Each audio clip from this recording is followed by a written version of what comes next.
एक शमशान घाट के बाहर लिखा था कि बेटे तेरी मंजिल तो यही थी, पर आते आते पूरा जीवन लग गया। मैं के अणखिया जोइनस्कोप के डिजिटल प्लेटफॉर्म पर आपका हार्दिक अभिनंदन करता हूं। यदि आप इस चैनल पर नए हो तो आप जोइनस्कोप को सब्सक्राइब करें, इस वीडियो को लाइक जरूर करें। ये कहानी पुराने समय की है। राजा एक युद्ध में हार गया था। राजा के सारे सैनिक मारे जा चुके थे। अब राजा अकेला ही बचा था। राजा शत्रु सैनिकों से अपनी जान बचाकर जंगल में भाग गया। शत्रु सैनिकों ने भी राजा का पीछा करना शुरू किया। वे राजा के पीछे पीछे भागते चले गए। राजा अपनी जान बचाने के लिए भागकर एक गुफा में छिप गया। वे सैनिक भी पीछे पीछे गुफा में घुस गए। उन्होंने राजा को गुफा में ढूंढा, पर वे राजा को ढूंढ नहीं पाए। जब वे शत्रु सैनिक राजा को गुफा में ढूंढ नहीं पाए तो वे परेशान हो गए और वे परेशान होकर गुफा से बाहर निकले और उन्होंने गुफा को पत्थरों से बंद कर दिया और वे वहां से चले गए।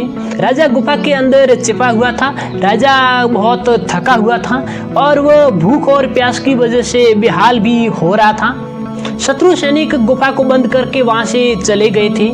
राजा गुफा के अंदर बैठा बैठा सोच रहा था कि अब मेरा जीवन खत्म हो चुका है, अब मैं गुफा से बाहर नहीं निकल पाऊंगा, और राजा निराश होकर बैठ गया। तभी राजा को अपनी माँ की बताई एक बात याद आई कि उसकी माँ उसे कहती थी कि बेटा कुछ तो कर, यूं ही मत मर। ये बात याद आते ही राजा में ताकत आई और राजा ने सोचा कि कुछ किए बिना हमें हार नहीं माननी चाहिए, कोशिश जरूर करनी चाहिए। और वो राजा उठा और उसने जाकर उस गुफा के दरवाजे पर रखे पत्थरों को धक्का लगाया। वे पत्थर हटे नहीं। राजा ने कड़ी मेहनत के साथ उसे धक्का लगाया तो वो पत्थर थोड़े से खिसके और राजा का हाथ उस पत्थर के नीचे दब गया। राजा को भारी चोट पहुंची। राजा का हाथ खून से लहूलुहान हो चुका था। राजा फिर निराश होकर बैठ गया। राजा के हाथ से खून की बूंदें गिर रही थी और राजा अपने हाथ को एक नजर देखे जा रहा था। तभी राजा को फिर से वो माँ की बात याद आई कि बेटा कुछ तो कर, यूं ही मत मर। और राजा में फिर से जोश आया और राजा ने उस पत्थर को धक्का मारना शुरू किया तो वह थोड़ा सा पत्थर खिसक गया, जिससे गुफा से बाहर निकलने के लिए जगह हो गई। और राजा उस गुफा से बाहर निकल गया और अपने मित्र के पास पहुंचा जो पड़ोस के राज्य में राज करता था।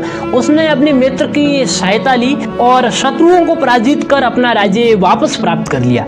ये कहानी केवल राजा के लिए नहीं बल्कि हमारे जीवन में भी बहुत बड़ा इम्पोर्टेंस रखती है कि हमें जीवन में कोशिश किए बिना हार नहीं माननी चाहिए।